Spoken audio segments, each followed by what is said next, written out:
तो hello and welcome guys, स्वागत है आप सभी का हमारे चैनल इंडिया सेफ्टी में। आज हम पढ़ेंगे BCom first year business mathematics का चैप्टर 3 मैट्रिक्स, जिसको आप यू भी बोलते हैं। इसका एक्सरसाइज ए बी सी का वीडियो मैंने अपलोड कर दिया है, जिसका लिंक आपको डिस्क्रिप्शन में मिल जाएगा। आप मेरे चैनल में विजिट करके भी देख सकते हैं। आज मैं पढ़ाऊंगा आपको एक्सरसाइज डी। यहाँ पर हमें क्या सीखना है? सबसे पहले तो हमने एक्स वाई का मान निकालना सीखा था, फिर हमने मैट्रिक्स को जोड़ना सीखा था। ठीक है, उसके साथ कंडीशन था कि अगर मैट्रिक्स में 2 का मल्टीप्लाई करके जोड़ना हुआ या घटाना हुआ। ये आज हम सीखेंगे गुणा करना, मल्टीप्लाई सीखेंगे। ठीक है, तो ध्यान दीजिए, 2 मैट्रिक्स को आपने जोड़ लिया, उनसे एक्स वाई का मान भी निकाल लिया। अब आप गुणा सीखेंगे और सबसे ज्यादा इंपॉर्टेंट यही है। एक तो आपका पहला एक्सरसाइज, उसके बाद ये डी वाला। तो बहुत ही ध्यान से सीखिएगा और पेशेंस के साथ बने रहिए। बुक होगा तो निकाल के बैठे और एक कॉपी भी। मैं स्टार्ट कर रहा हूं हमारा प्रश्न पहला।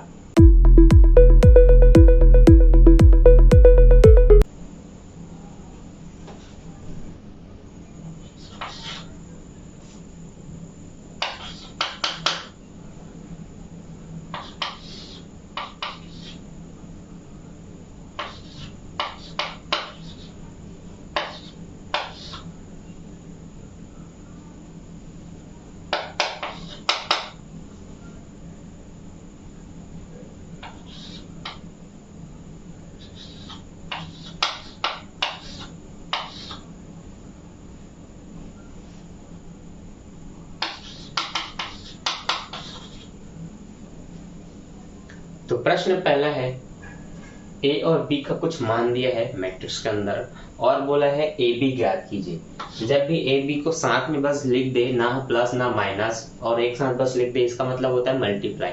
अब आपको ये ध्यान देना है कि पहले किसको लिखा है, ए को लिखा है कि बी को लिखा है। ए को लिखा है तो फिर ए का मल्टीप्लाई बी के मैट्रिक्स करेंगे। ठीक है, तो आपको दोनों का गुणा करना है, तो आप पहले दोनों को साथ में जमाएंगे। तो आप लिखेंगे, अब हल कर रहे हैं तो आप हल करेंगे, इंग्लिश में आप सॉल्व लिखेंगे। अब दोनों मैट्रिक्स को एक साथ लिखना है, तो चलिए जमाते हैं। तो हम पहले 5, 7, 3 और 2 को लिखे, उसके बगल में हमने लिखा 2, 5, 3 और 7 को। ठीक, ओके। अब गुणा करते समय आपको ध्यान देना है, मैंने आपको रो और कॉलम समझाया था।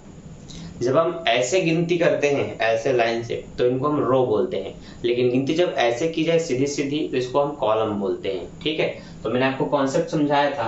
अब उस पे एक नियम ध्यान रखिए। क्या पहला होता है, उसको आप A1 2 3 करके समझ सकते हैं, और इसको 11 बोलते हैं, इसको 12 बोलते हैं, इसको 13 बोलते हैं। ठीक, तो लगभग 3 रो 3 कॉलम का मान होता है, जिसमें 3 नंबर्स होते हैं, डिजिट होते हैं। इसलिए आप इसको फर्स्ट में जो भी रहे, ठीक है, आप मानेंगे, लिखेंगे, याद रखेंगे 11 12 13। फिर आपको इसको 21 22 23, फिर लास्ट में 31 32 33। इस तरह से ये मान याद रखना है, और ये याद रख लिए तो आपको चिन्ह भी याद रखना है। तो चिन्ह है पहले का प्लस, दूसरे का माइनस, फिर ये प्लस। ठीक, तो हर प्लस के बाद एक माइनस होगा। उसी तरह ये प्लस है तो ये माइनस, ये प्लस और ये माइनस। अब ये माइनस है तो ये प्लस, ये माइनस और ये प्लस होगा। तो आपको प्लस और माइनस का भी चिन्ह याद रखना है, ये भी आगे बहुत कम आएगा, और इसके बिना तो प्रश्न बन ही नहीं पाएगा। ठीक है, तो ध्यान रखिए। अब आगे बढ़ते हैं। अब आपको ये पता चल गया, यहाँ पर 2 रो है और 2 कॉलम है, तो दोनों ही मान ए और बी के 2 रो दिखा रहे हैं और 2 कॉलम दिखा रहे हैं। ठीक, ये अगर हम ऐसे देखें तो ये रो है, और अगर हम ऐसे देखें तो कॉलम है। तो 2 कॉलम और 2 रो है दोनों में। ठीक, तो करना क्या है, फर्स्ट रो का गुणा फर्स्ट कॉलम के साथ करना है। ठीक, फिर उसी फर्स्ट रो का गुणा सेकेंड कॉलम से करना है। अगर और होता तो फिर थर्ड कॉलम के साथ भी करते हैं। तो सबसे पहला रो इधर जितने भी कॉलम होंगे उन सब के साथ गुणा करेगा। अगर एक रो एक कॉलम है तो बस एक बार गुणा होगा, कॉलम इधर 2 है तो वो एक रो इन दोनों कॉलम से गुणा करेगा। ये होता है। अब मान लीजिए इसमें और रो है, दूसरा रो है, तो अब सेकेंड रो इनके first column, second column, third column सबके साथ करेगा। ये बिल्कुल मल्टीप्लाई ही जैसा है। अगर x प्लस वाई प्लस 2 लिखा है, अगले ब्रैकेट में भी सेम अंक है, तो ये x उन सबके साथ करेगा, फिर y भी करेगा, फिर 2 भी करेगा, बिल्कुल उसी तरह से। ठीक, तो चलिए बताता हूँ।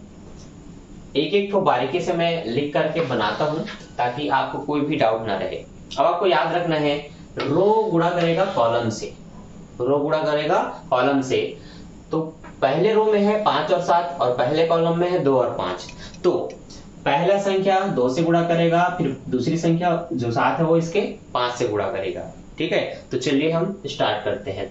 तो हम लिखेंगे 5 गुणित 2 प्लस 7 गुणित 5, इस तरह से।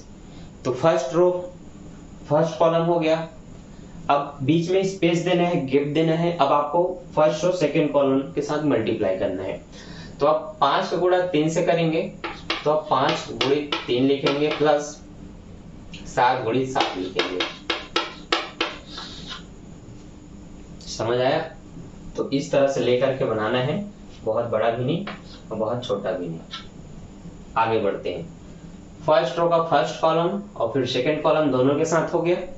अगर और कॉलम रहता तो फिर से गैप देकर आगे लिखते तो काफी बड़ा हो जाता। ठीक, इसमें बड़ा लगा रहेगा, अभी आप छोटा बना रहे हैं। आगे देखिए, फर्स्ट रो ने दोनों कॉलम के साथ गुणा कर लिया, इसका काम खत्म। अब सेकेंड रो भी दोनों से गुणा करेगा, तो करते हैं। अब 3 का गुणा 2 से और 2 का गुणा 5 से। तो मैं लिखूंगा 3 गुणित 2 और प्लस माइनस 2 का गुणा 5 से होगा। तो चलिए मैं इसको ब्रैकेट में लिख लेता हूँ इस तरह से, ये गुणित 5। ठीक, फर्स्ट रो फर्स्ट कॉलम लिख दिए। गैप देकर अब इनके साथ होगा, तो 3 का गुणा 3 से होगा, तो 3 गुणित 3 प्लस अब माइनस 2 का गुणा 7 से होगा, तो फिर से ब्रैकेट में लिखूंगा और गुणित 7 लिखूंगा। ठीक, तो ये हो गया हमारा दूसरा स्टेप। अब हम आते हैं हमारे तीसरे स्टेप में। अब हमें क्या करना है? तो तीसरे स्टेप में अब हमें इनको मल्टीप्लाई करके लिखना है, फिर प्लस करना है, वो चौथे स्टेप में होगा। तो 5 दूनी 10 हुआ, 7 पंचे 35 हुआ, 5 तिया 15 और 7 7 49। आगे बढ़ते हैं। 3 दूनी 6। जब भी माइनस प्लस दोनों हो तो आपको याद रखना है चिन्ह प्लस का ही होगा, सॉरी माइनस का ही होगा। क्योंकि देखिए 5 दूनी 10 तो होगा, लेकिन माइनस 10 होगा। अब माइनस 10 है और ये प्लस है, तो प्लस माइनस माइनस ही होगा। तो कुल मिलाकर जो 5 दूनी 10 आएगा उसको आप माइनस में लिखिए। सेम काम अभी इधर भी होगा। 3 तिया 9 हुआ, 7 दूनी 14 माइनस 14, तो माइनस प्लस माइनस 14, यहाँ पर हमने लिख दिया माइनस 14। ठीक, अब ये जो स्टेप है हमारा, ये लास्ट है, इसमें हमारा सीधा आंसर हमें लिखना है। तो 35 में हम 10 को जोड़ेंगे तो ये 45 हो गया। 15 और 49 को जोड़ेंगे तो 49 में 1 देंगे 50, 50 और 10 60 और 4 64, ये 64 हो गया। 10 में हम 6 घटाएंगे, -4 हो गया। और 14 में हम 9 घटाएंगे तो ये -5 हो गया। इस तरह से इसका काम खत्म हुआ। हम कहेंगे ये हमारा आंसर है पहले प्रश्न का। ठीक, समझ आया? बस बात इतना ही ध्यान रखना है, फर्स्ट रो का गुणा फर्स्ट कॉलम के साथ, फिर सेकंड कॉलम के साथ, फिर ये सेकंड रो भी फर्स्ट कॉलम और सेकंड कॉलम के साथ गुणा करेगा। अगर और रो रहता तो ये रो फिर इनसे भी गुणा करता। ठीक, अभी हम आगे बढ़ते हैं। अगले प्रश्न में आप देखेंगे, आपको जितने ज्यादा प्रश्नों को बनाओगे उतना ज्यादा आपको समझ में आएगा। आप उत्तर की जांच कर सकते हैं, आपको लास्ट में उत्तर दिया होता है प्रश्न में। अब मैं आपको समझाता हूँ 3-3 रो और 3-3 कॉलम वाले प्रश्न, ताकि आप बड़े प्रश्न करें तो आपको ज्यादा समझ में आए। ठीक, तो वो आपको दिया गया है क्वेश्चन नंबर 8 में। तो आई होप आप बाकी के प्रश्न बना लेंगे अगर आपने 8वां समझ लिया तो मैं आपको 8वां बताता हूँ, समझ लीजिए। उसके बाद दूसरा से 7वां तक आपका होमवर्क है। ठीक, चलिए स्टार्ट करते हैं। अब हमारा अगला प्रश्न। तो देखिए, आपको पता है प्रश्न में यहाँ भी दोनों का मल्टीप्लाई पूछा है। 8वें नंबर के प्रश्न में ए बी ज्ञात करें, तो ए बी ज्ञात करना है, इसलिए हम दोनों को गुणा कर देते हैं। ठीक है, अब आपको याद रखना है, यहाँ पर 3 रो 3 कॉलम, तो फर्स्ट रो फर्स्ट कॉलम के साथ, फिर गैप दे करके फर्स्ट रो सेकंड कॉलम, फिर गैप दे करके फर्स्ट रो थर्ड कॉलम। काफी लंबा होगा, आपका कॉपी अगर छोटा है तो आप बड़ा वाला रफ कॉपी ले लीजिए, तब जाकर के आपसे पूरा का पूरा बनेगा, वरना आपको 2 पन्ने इस्तेमाल करने पड़ेंगे। अब देखिए फर्स्ट रो में है 2 3 4, फर्स्ट कॉलम में है 3 1 2, तो एक एक संख्या से गुणा करते जाएगा। फिर से मेरे हाथों को देखिए इस तरह से, फर्स्ट रो की पहली संख्या फर्स्ट कॉलम की पहली संख्या, फर्स्ट रो की दूसरी संख्या फर्स्ट कॉलम की दूसरी संख्या, फर्स्ट रो की तीसरी संख्या फर्स्ट कॉलम की तीसरी संख्या। सेम प्रोसेस ये।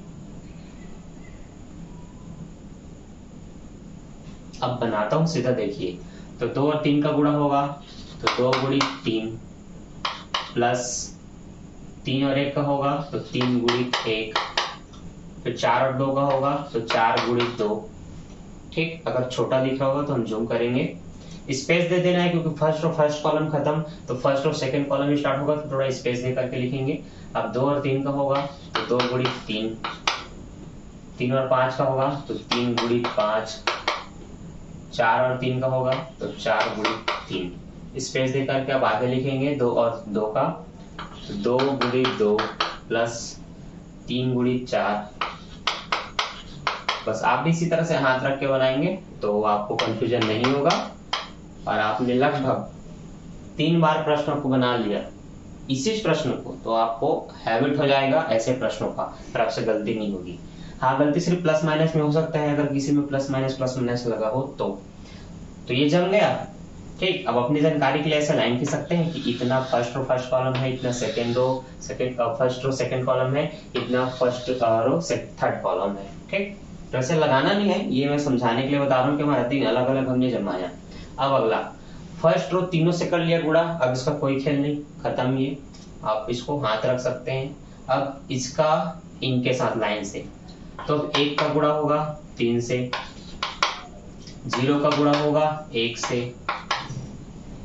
5 का गुणा होगा 2 से। लिख लिए, तो प्लस भी करते जाना है सबको आपस में।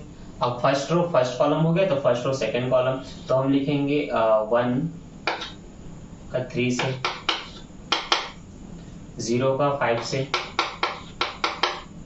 5 का 3 से। आगे बढ़ते हैं, अब फिर से 1 का 2 के साथ, 0 का 4 के साथ और 5 का 1 के साथ। ठीक, ये हो गया। चलिए नेक्स्ट हमारा फर्स्ट रो सेकंड रो दोनों खत्म, तो अब तीसरे की बारी। तो third row first column second column third column, तो 3 का मल्टीप्लाई करना है 3 के साथ, 2 का मल्टीप्लाई करना है 1 के साथ और 1 का 2 के साथ। ठीक, अब इसका third row first second column, तो 3 into 3 plus 2 into 5 plus 1 into 3। आगे बढ़ते हैं, अब थर्ड रो थर्ड कॉलम, तो 3 इंटू 2, 2 इंटू 4, 1 इंटू 1। ठीक, अब पहले स्टेप के बाद अब हम बढ़ते हैं हमारे दूसरे स्टेप में। ठीक, 2 तिया 6 प्लस 3 एकम 3 प्लस 4 दूनी 8, 2 तिया 6 प्लस 3 पंचे 15 प्लस 4 तिया 12। ठीक, स्पेस दे के अगला लिखेंगे, तो 2 दूनी 4 प्लस 3 चौक 12 प्लस 4 एकम 4, यहीं से इसको क्लोज करेंगे। ठीक, आगे 3 एकम 3, 1 शून्य 0, 5 दूनी 10। ठीक, 3 एकम 3, 5 शून्य 0, 5 तिया 15, 2 एकम 2, 4 शून्य 0, 5 एकम 5। अब जो मैं 5 एकम 5 6 एकम 6 बोल रहा हूँ, अगर इंग्लिश मीडियम के बच्चे देख रहे होंगे और आपको लगता होगा कि ये क्या हो रहा है, तो भाई ये गुणा हो रहा है। अगर आपको चाहते हैं कि अब मैं इंग्लिश में बोल दूं तो आप कमेंट कर सकते हैं, तो मैं कोशिश करूंगा हिंदी इंग्लिश दोनों में बोलूं। तो अब तक मैंने हिंदी में बोला, चलो तीसरा लाइन को हम इंग्लिश में बोल देते हैं।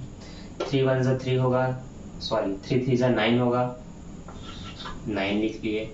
2 1 जा 2 होगा, फिर से 1 2 जा या 2 1 जा 2 ही होगा, ठीक। 3 3 जा 9, 2 5 जा 10 और 3 1 जा 3, 3 2 जा 6, 2 4 जा 8 और 1 1 जा 1, ठीक। चलो हो गया। अब प्लस कर लेते हैं सबको। तो अगर हम सबको प्लस करें तो देखिए 6 3 9 हो रहे, 9 में 8 जोड़ेंगे 17 होगा। तो पहला आंसर, पहला अंक 17। 15 और 12 27 होते हैं। 27 में अगर आप 6 जोड़ेंगे तो 33 हो जाएगा। तो दूसरा अंक 33। 4 4 8 होते हैं। 8 में 12 जोड़ेंगे या 12 में 8 जोड़ेंगे तो 20 हो जाएगा। ये हमारा लास्ट फर्स्ट रो का आंसर मिल गया। 17 33 20। अब 10 और 3 को जोड़ेंगे तो 13, 15 और 3 को जोड़ेंगे तो 18, 5 में 2 जोड़ेंगे तो 7, 9 में 4 जोड़ेंगे तो 13, 3 में से 9 को देंगे तो 10, 10 10 20 और 2 ये 12 हो जाएगा, सॉरी 22 हो जाएगा। और 8 से 14 और 1 15। ठीक, हम अपने आंसर की पुष्टि कर लेते हैं। जी बिल्कुल सही है। तो आप भी अगर हल्का सा भी कोई भी गलती नहीं करते, 1 की जगह 2 लिख देना या 2 की जगह 3 लिख देना, या उनकी गुणज में 2 1 कम 2 आ रहा है तो 1 लिख देना, ऐसा अगर आप गलती नहीं करते तो फिर आपका आंसर लास्ट में बिल्कुल परफेक्ट आएगा। या बहुत बच्चे बनाना सीख जाते हैं पर अपनी गलती को नहीं पहचानते, एक एक अंक एक एक प्लस माइनस में हल्का सा भी मिस्टेक करते हैं तो लास्ट आंसर गलत आता है। फिर बैठे पूरा देखते, तो या तो फिर से बना लो या तो अपने गलती ढूंढ लो। तो कोशिश करो शुरू से भले धीरे बनाओ पर बारीकी से अच्छे से बनाओ। जब आपने धीरे धीरे अच्छे से बना लिया तब स्पीड से अभ्यास करो, शुरुआत में ही हड़बड़ी के साथ ना बनाए। ठीक, तो बातों को ध्यान में रखें। अब चूंकि आपने एक बड़ा प्रश्न किया तो आपको बहुत अच्छे तरीके समझ में आ गया कि फर्स्ट रो गुणा करता है फर्स्ट कॉलम के साथ, लेकिन यही फर्स्ट रो फिर गुणा करेगा सेकेंड कॉलम के साथ, फिर थर्ड कॉलम के साथ। जब ये तीनों कंप्लीट हुआ तो आपको गैप करके इस तरह से लिखना है और सब मान आपस में प्लस होते हैं, लेकिन जो गैप होता है उसको प्लस नहीं करते, वो गैप बना रहता है, तब आंसर में भी गैप होता है। अगर आप यहाँ भी प्लस कर दें तो फिर एक लाइन का ही आंसर आएगा, तो ऐसे नहीं करना है। ठीक, तो second row first column third column सब आप गुणा करेंगे और इस तरह से जमाते जाएंगे जो मैंने बीच में जमाया। फिर third row first column, third row second column, third row third column, फिर मल्टीप्लाई करके लाइन से आपको प्लस लिखना है। अगर किसी माइनस होगा तो माइनस लिखेंगे, बराबर फिर जोड़ेंगे और फिर आपका आंसर लास्ट में आ ही जाता है। ठीक, तो इस टाइप का तो प्रश्न आपसे बन जाएगा। ठीक, अब ऐसा क्या है इसमें जो मुझे आपको बताना चाहिए? नहीं, ठीक। अकॉर्डिंग टू मी 1 से लेकर के 9 से 10 तक का प्रश्न, अगर 10 नहीं बनता तो कम से कम 9 तक का प्रश्न आपसे बन जाएगा। मैंने पहला और 8वां बना दिया है, आपके लिए सिर्फ 7 क्वेश्चन है, मैक्सिमम मिनिमम 7। अगर आप चाहते हैं कि 10वां या आगे का प्रश्न आप बना सकते हैं तो आप एग्जाम्पल देख के बना सकते हैं। फिलहाल अभी के लिए बस इतना ही। दोनों प्रश्न जो मैंने आपको समझाया समझ आया कि नहीं आप कमेंट करके जरूर बताएं। नहीं बनता है तो बिल्कुल आप कमेंट करके बताएं। अगले वीडियो में हम इसको भी कवर करेंगे, 1 से 7 के बीच में जो प्रश्न है 1 से 9 के बीच में। ठीक, तो आज के लिए बस इतना ही। मैं मिलता हूँ नेक्स्ट वीडियो में इसके आगे के प्रश्नों के साथ। अभी के लिए bye, thanks for watching. Video अच्छा लगता है तो दोस्तों के साथ शेयर करना ना भूलें, और आने वाले वीडियो की नोटिफिकेशन आप टाइम पर पाना चाहते हैं तो चैनल को सब्सक्राइब, वीडियो को like and share. Bye bye.